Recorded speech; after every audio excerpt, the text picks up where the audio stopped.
fruit of the Spirit. So we must bear these such fruits, because we just believe in Jesus Christ and we never repent truly. We never leave our ways, like we are drinking alcohol freely every day and we cannot leave that. That is not repentance.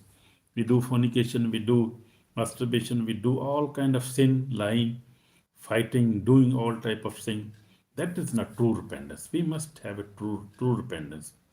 Even in Europe, where everything is open, free, everything is drugs are, you see, you can get drugs freely, easy, and don't, there is no any restriction, life supporting people, and even everything is there on the shops you can see available there, even in the Holland, also Netherlands. But that is not a good way. That will not save you, my brother, my sister. But if you repent and you are not faithful